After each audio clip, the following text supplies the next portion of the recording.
Hello बच्चों, आइए हम प्रश्न देखते हैं। प्रश्न है हमारा, निम्न में से कौन से कथन से डार्विन सहमत थे?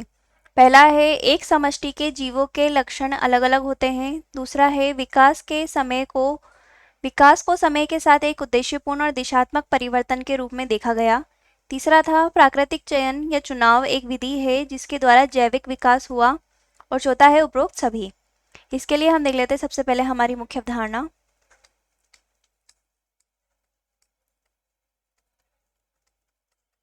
हम देखते हैं कि डार्विन जो थे, उन्होंने डार्विनवाद का सिद्धांत दिया था, जिसको हम प्राकृतिक चयन का सिद्धांत भी कहते हैं। इनके अनुसार जो जीव है उसका चयन प्रकृति करती है। प्रकृति द्वारा किसी विशिष्ट लक्षणों का चयन किया जाता है, जिसे अगली पीढ़ी में स्थानांतरित किया जाता है, और वह अगली पीढ़ी जो है वह उससे नई जीव की उत्पत्ति होती है। अब हम देखते हैं कि पहला कथन कह रहा है हमारा कि जो एक समष्टि के जीवों में लक्षण अलग अलग होते हैं। तो एक जो जीव है, एक समष्टि में जो जीव हैं, उनके अंदर अलग अलग लक्षण पाए जाते हैं, या उनकी विशेषताएं क्या होती है, अलग अलग होती है। तो सभी जीव अपने समान जीवों से कुछ ना कुछ विशेषताएं, उनमें भिन्नताएं रखते हैं या अलग अलग होते हैं। तो उनके लक्षण भी कैसे होते हैं, अलग अलग होते हैं। तो ये जो थे इस कथन से सहमत थे। दूसरा कथन है, विकास को समय के साथ एक उद्देश्यपूर्ण और दिशात्मक परिवर्तन के रूप में देखा गया। तो उन्होंने विकास को तीन प्रकार से बताया। एक तो था स्थायीकारी,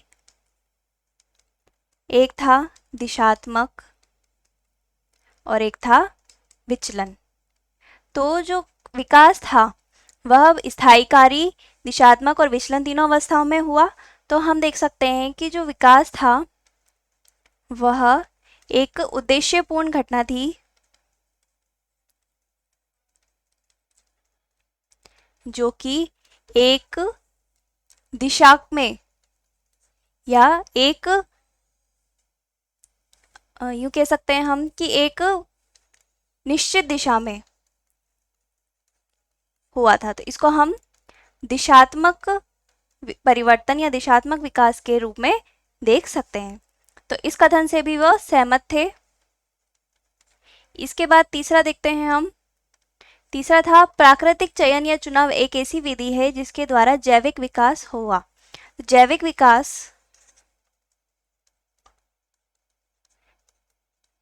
विकास से तात्पर्य है जीवों से जीव की उत्पत्ति।